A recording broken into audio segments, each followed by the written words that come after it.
Rocky Mountain Sasquatch.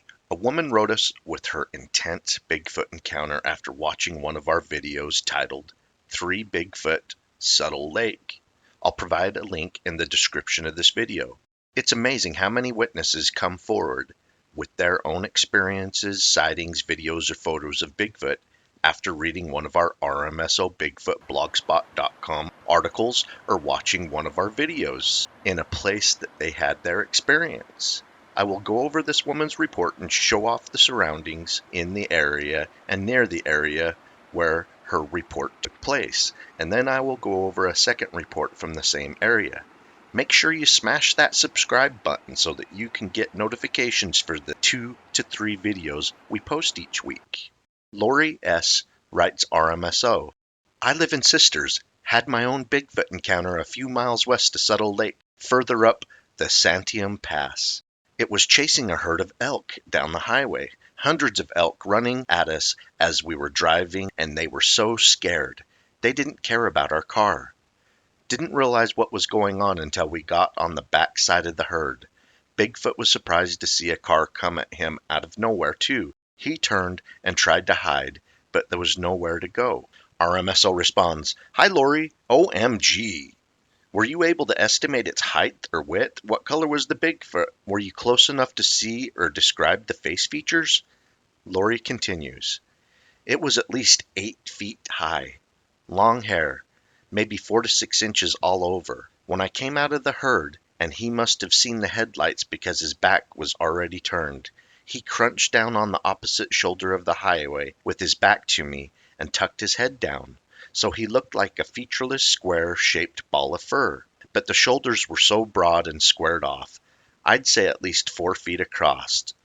Looked the size of a small car. He sat there and didn't move, but as I drove, he could hear the car getting closer. It seemed that maybe he thought I might hit him. So at about 30 feet away, he lifted his head and turned to look, and I saw the ape-like man's face clearly. Without a doubt, it was a Bigfoot. I've lived here for 10 years, about 20 minutes from the spot. I can't drive over the Santiam Pass without thinking of him and keep a keen eye out. The other thing is the elk, the look of terror in their eyes, stampeding down the highway directly at me. It's unforgettable. Well, hey, Lori. This area, we have been all over it because of Bigfoot sightings. We've done a couple of week-long Bigfoot expeditions into that area, and we have scoured Three Sisters, Suttle Lake. We have been to Diamond Lake, the Crater Lake area, and almost the full length of the Road River investigating Bigfoot sightings. It's definitely a Bigfoot sighting hotspot, and it is well known. A college grad put together a report of his studies in Colorado, where Colorado Bigfoot sightings are more often than not at the same elevations as the elk, suggesting that the Bigfoot follows the elk herds. And in my opinion, the Bigfoot is more than likely eating the same thing as the elk are. When the opportunity comes about, it probably harvests an elk. So this omnivore is getting the best of both worlds.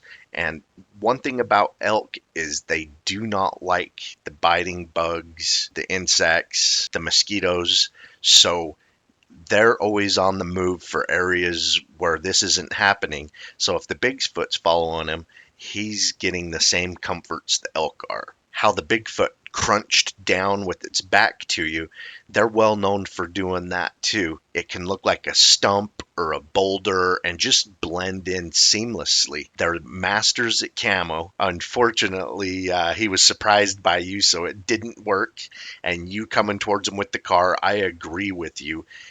You coming at him with the car spooked him, because he's smart, wants to preserve himself, doesn't want to get injured or killed, and so he had to move, and you got a good look at the creature. I appreciate you writing us with your reports. This next report's from the same area. Lynn M. writes RMSO. Back in 1984, being a good friend with deer hunting in the Three Sisters Wilderness area in Oregon, we were making a push in the middle of the day, and we were walking through what my family used to call Mahogany Hill. There's a lot of area over there, or there's black sand, literally black. Anyway, my buddy and his wife were off to my left, probably about 100 yards or so, and I'm walking along, and I look down, and I see the left foot impression of a human footprint. It looked like it was about 18 inches long, about 6 to 7 inches wide. The ball of the foot, the impression was about 2.5 inches deep, and the edges were crisp and sharp. I stopped dead in my tracks, looked over at my buddy. I whistled for him, and he saw me. I waved him over, and he is a big dude, 6'4" and 250 pounds. He and his wife walked over to where I was at. I didn't say anything. I just pointed at the footprint. My buddy didn't say anything. He just turned around and headed back for his Land Cruiser, and I followed him, and we went somewhere else. We didn't look for the right foot impression, but I guarantee that it was no human walking around barefoot out in the woods in Central Oregon. Then another incident that happened about 10 years ago up on the Goat Mountain off of the Hillock Burn Road outside of Colton, Oregon. I saw another footprint, but it was an old footprint, but you could definitely tell it wasn't wearing boots. You could see the entire outline of the whole foot. This imprint was about 16 inches long, about 5 inches across the ball of the foot, and I've been hunting in the woods most of my life. I've heard of strange cries, but I've never seen what was making the noise. But they're out there. I believe it. Not sure why your buddy wanted to leave, but it was a good decision. Maybe he was spooked by the Bigfoot impression. However, with my knowledge of the creature, if the Bigfoot's in the area, the game are going to want to leave. Because in my opinion, the Bigfoot's after the same game you are. So you guys were probably not going to find much that day. That was a good decision to move on to a different area. Hey, Lynn, we really appreciate you getting a hold of us with your experience. I mean, it's a one-off, but then you put it together with everything else going on in the area, and it's compelling. Bigfoot being seen down at Suttle Lake in the Three Sisters area, the woman that just reported her incidents where the Bigfoot was pushing the elk over the pass. I mean, you put these together, it shows that there's a lot of Bigfoot activity in the area, a lot of sightings. All these sightings just can't be misidentified.